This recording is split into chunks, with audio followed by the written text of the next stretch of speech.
So you're just talking about when can you actually plant first?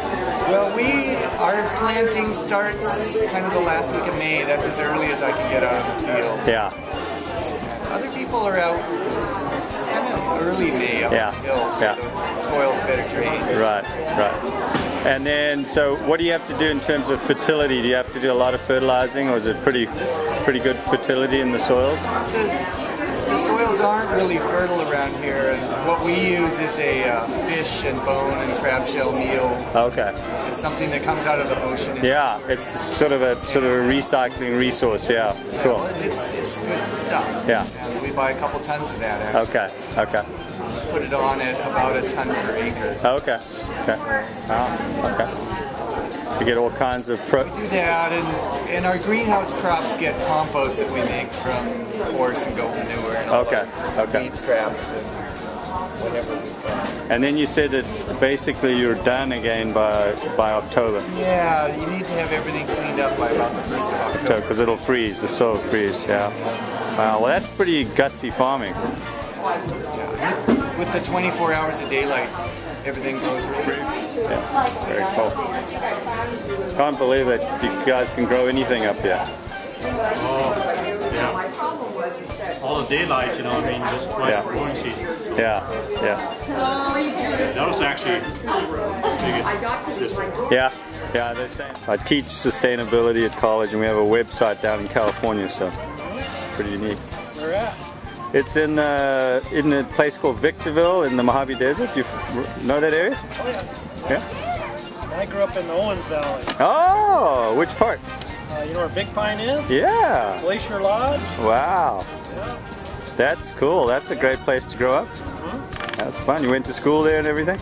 Then I went to Humboldt State University for my bachelor's degree. Really? And what was that in? In art. In art, okay. Ah. Because we love Humboldt because I teach natural resource management at the community college down there, and Humboldt has the best programs for people to transfer into. So. Yeah, it's a nice school. Yeah. Beautiful place. I actually started out, you know, growing up in the Owens Valley, seeing all these different BLM rangers come in, and they could never coexist with the people that live there. Yeah. You know, because they want to do everything by the books. And Yeah. like, you know, I can be the BLM ranger. Yeah. And when Fred littered, I go, Fred. Yeah, exactly. I want to give you a ticket. It's my land too. And yeah. All right, Scott, I understand. Yeah. Yeah. We're the out-of-towner. They'd be a big to-do tickets and sure, like, sure. No, it's true that the rangers and all those agencies need to learn the local culture and work with people, because the people respect the land. They also want to use it, you know. So I teach natural resource management. That's about balancing all of that, you know, rather than being the big enforcement police. It's not necessary. I was going to carry a gun for a living. Yeah. Some of those are really more law enforcement than anything else, aren't they? Yeah. That's the thing. Yeah. So how long you lived up here? 12 years. Yeah? Wow. Is it, do you harvest the buffalo and the reindeer yourself?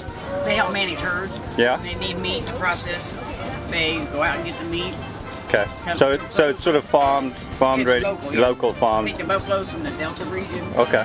The reindeer I'm not quite sure. Caribou I'm not quite sure. Okay. Caribou are wild. Yeah. They go from Canada to Alaska to So they actually wild harvested reindeer? Caribou? No, was that farm? Oh, there's a caribou over there. Okay. You can't domesticate it. Caribou, they go thousands and thousands of miles. Okay.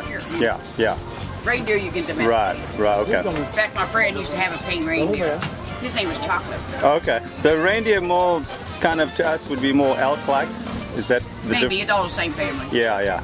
They have the same DNA, the caribou and the reindeer. Yeah. Except one's domesticated and one's not. Yeah. Okay. Alaska. And oh, it's good. It's good.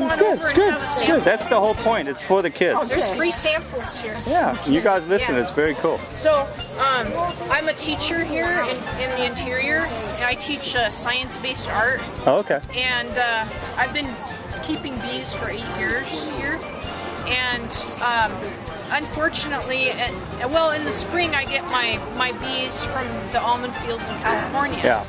And they shipped up in boxes, you said? Yeah, they're in little wooden boxes, and they have a little sugar can in the center. Yeah, to keep them sustained and food while they come up, yeah. Right, okay, cool. And then they each have one little queen box. Like this. Oh, that's a queen box. Yeah, and it hangs inside the wooden box separately. Wow. And it has a little... So it comes with one queen per 13,000. Right. And so then by the fall, this time of year, that 13,000 bees has become around 100,000. Okay. Anywhere between 80,000 to 100,000. Wow. And that's enough time for it to be economical to actually produce some honey? Yes. I get about 10 gallons per colony. Okay.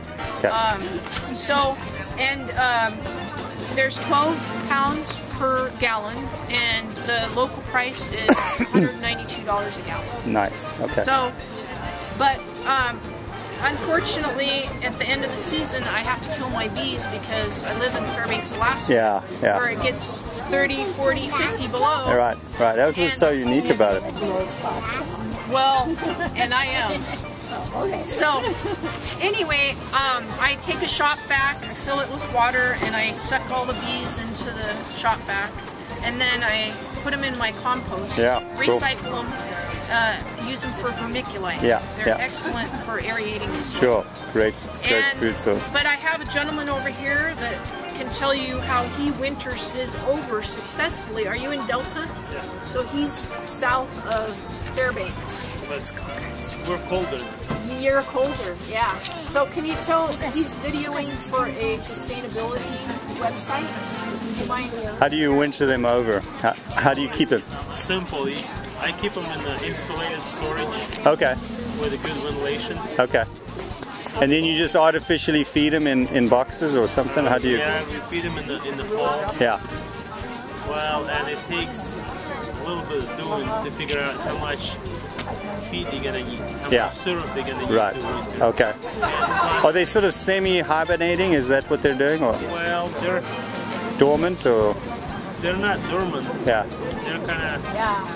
They're not super active, but they're still crawling around. They're buzzing and eating. Okay. So that's how they produce heat to keep themselves. Just eating. Let's see, like these ones are just eating. Okay. See that? And then what are these guys over here doing? These guys are dead, but they're trying to get out.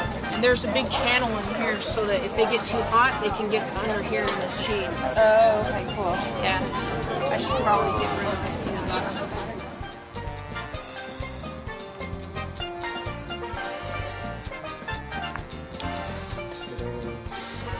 Cabbages.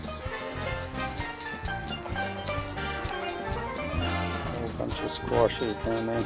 They've got filtered water that's cycling through on an irrigation system, and then they've got big bags of nutrients. I think there's some probably outside the door. So they have to add fertilizer to the water to nourish these plants. And then in the lettuce room, when we walk over to the other side, but this is at this time the largest year-round greenhouse in the world. This height, this far north. It's the largest greenhouse in the world this far north. Very impressive. Those are the vines. 16 months worth. Room, all hydroponic. Actually better, harder, easier for the control, the LED lighting in the winter time. 40-something day cycle.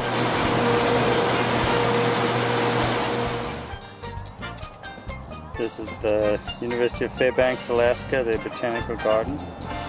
It's cabbage, it's about a foot by a foot. This is an amazing long growing season here. And then just scanning around, you wouldn't believe this incredible color and growth just in basically 3 months. 4 or 5 at the very most if you take the edges. So these are the famous giant vegetables of Alaska.